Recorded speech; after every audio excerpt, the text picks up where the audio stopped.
नमस्कार दोस्तों, मेरे best LIC plan YouTube channel पर आपका स्वागत है। मित्रों, मुझे लगता नहीं है कि कोई भी बच्चा बड़ा होकर चाहता हो कि वह भी एलआईसी एजेंट बनेगा बड़ा होकर।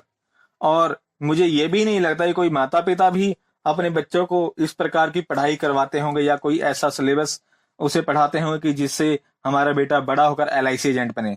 हर एक कोई चाहता है कि मेरा बेटा बड़ा होकर इंजीनियर बने, डॉक्टर बने, टीचर बने, वकील बने इत्यादि। लेकिन फिर भी आज आप और मैं एलआईसी एजेंसी के इस व्यवसाय में हैं। अक्सर लोग यह सोचकर एलआईसी की एजेंसी तो ले लेते हैं कि चलो जब तक कोई अच्छी नौकरी नहीं मिल जाती तब तक इसे कर लेते हैं, बाद में छोड़ देंगे। और कुछ लोग ऐसा ही करते भी हैं और वो छोड़ भी देते हैं। लेकिन इसी के साथ साथ सच्चाई ये भी है कि कुछ लोग इस व्यवसाय में यानी कि एलआईसी एजेंट के रूप में इतना कमाने लग जाते हैं कि उनकी कमाई के आगे अन्य नौकरियों, अन्य व्यवसाय की आमदनी बहुत कम लगने लगती है। अब सवाल है कि केवल कुछ लोग ही ऐसा क्यों कर पाते हैं, सभी लोग क्यों नहीं?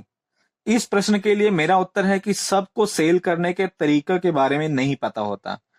और हर एक व्यवसाय के कुछ टेक्निक्स होते हैं, कुछ सीक्रेट बातें होती हैं जो सबको पता नहीं होती।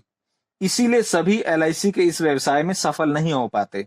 तो आइए आपको मैं आज एलआईसी के व्यवसाय में सेल करने की कुछ सीक्रेट, कुछ सेल की टेक्निक्स बताने जा रहा हूं। इसे आप ध्यान से सुनिए, समझिए और इन्हें अपने जीवन में इम्प्लीमेंट कीजिए।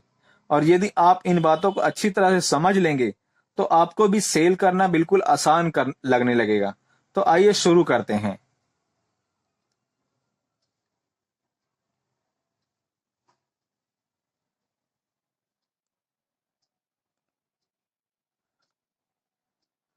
मित्रों, सेल के व्यवसाय में सबसे पहली बात तो आपको समझनी पड़ेगी, वो ये है कि कोई भी ग्राहक को आप जब भी पहली बार मिलेंगे और उसे कुछ बेचना चाहेंगे तो वह मना ही करेगा और वह खरीदना नहीं चाहेगा, क्योंकि हर एक ग्राहक को सदा यही लगता है कि यह सेल्समैन जो हमारे पास आया है वह अपने फायदे के लिए आया है।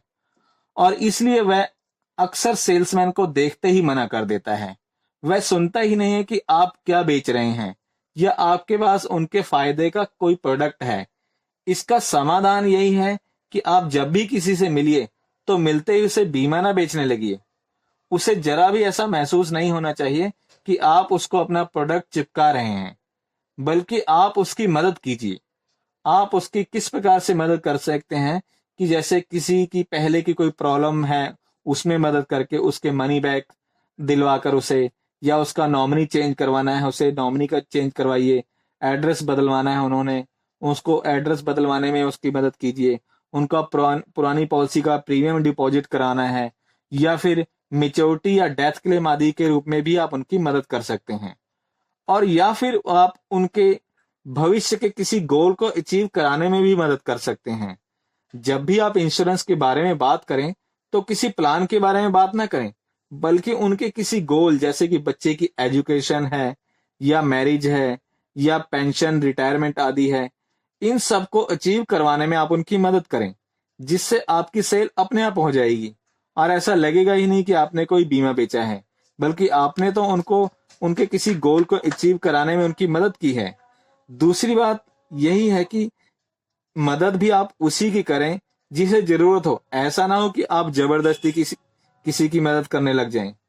एक चुटकुला याद आ रहा है। एक बार एक बच्चा स्कूल में आधा घंटा देरी से पहुंचा तो टीचर ने लेट आने का कारण पूछा।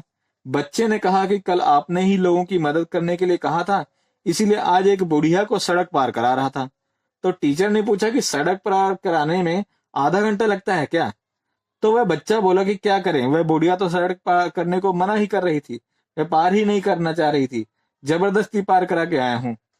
तो मित्रों, ऐसा नहीं करना है, बल्कि लोगों को उनकी जरूरत के बारे में बताना है, उनकी जरूरत पैदा करनी है और उसके बाद उनकी जरूरत के हिसाब से लोगों को एलआईसी की पॉलिसी देनी है।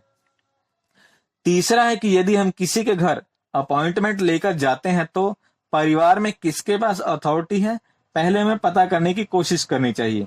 हमें उसे बीमा समझाना चाहिए, जिसके पास डिसीजन लेने की हिम्मत हो या फिर उसके पास अथॉरिटी हो। यदि हम उसे बीमा समझाएंगे जिसके पास अथॉरिटी नहीं होगी, यानी कि किसी छोटे बच्चे को समझाने लग जाएंगे, तो बोलेगा ठीक है, पूछ कर मैं बाद में आपको बताता हूँ। वह यह भी कह सकता है कि पापा से पूछूंगा, भाई से पूछूंगा, मम्मी से पूछूंगा, या फिर पत्नी से पूछूंगा। और या फिर पत्नी बोल सकती है कि मैं अपने पति से पूछकर बताती हूँ। तो इससे हमारी सेल्स टल जाएगी और बाद में हो सकता है कि सेल कैंसिल भी हो जाए। तो जब भी किसी के घर जाएं तो सबसे पहले ये पता करें कि ये जानने का प्रयास करें कि अथॉरिटी किसके पास है। इससे आपकी सेल कंप्लीट होने के चांस बढ़ जाएंगे।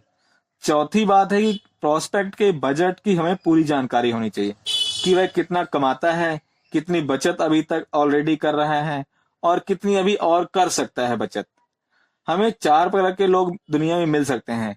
पहली प्रकार के लोग वो होते हैं जिनके पास ना तो पैसा है और ना ही वे खर्च करना चाहते हैं और ना ही कभी सेविंग के बारे में उन्होंने सोचा है। ऐसे लोगों की पॉलिसी मिलने की उम्मीद कम होती है। इसके साथ साथ ये निठल्ले और कामचोर टाइप के लोग भी पॉलिसी लेने की उम्मीद उनके पास से ना के बराबर होती है। इसलिए इन लोगों के साथ हमें ज्यादा समय वेस्ट नहीं करना चाहिए। दूसरी टाइप के वे लोग भी होते हैं जिनके पास पैसा भी होता है और सेविंग भी करना चाहते हैं। ज्यादातर ये लोग मेहनती किस्म के लोग भी होते हैं। ऐसे लोगों से हमें जरूर व्यवसायिक संबंध बनाने का प्रयास करना चाहिए। और कुछ लोग होते हैं जिनके पास पैसा तो होता है लेकिन इंश्योरेंस लेने की इच्छा नहीं होती। ऐसे लोगों को हमें समझाना चाहिए, उन्हें इंश्योरेंस के प्रति जागरूक करना चाहिए और उन्हें इसके महत्व को और उनके फायदों के बारे में समझाना चाहिए और उन्हें इंश्योरेंस देना चाहिए। कुछ लोग होते हैं जो इंश्योरेंस तो कराना चाहते हैं लेकिन उनके पास पैसे नहीं होते। ऐसे लोगों को हमें रोजगार में कराने में उनकी मदद करनी चाहिए, उन्हें कोई नौकरी दिलवाने में मदद करनी चाहिए अपने लिंक के जरिए, ताकि उनके पास भी पैसे आए और वे इंश्योरेंस करवाएं। तो मित्रों, मेरी इन बातों को यदि आप ध्यान में रखकर इंश्योरेंस के व्यवसाय में व्यवसाय करेंगे तो निश्चित ही आपकी सेल बढ़ेगी और आप भी आसानी से बीमा बेच पाएंगे और आपको इससे बीमा बेचना आसान लगने लगेगा। तो मित्रों, इस वीडियो में इतना ही। फिर मिलेंगे एक नई वीडियो में और किसी नई जानकारी के साथ। तब तक के लिए धन्यवाद। जय हिंद।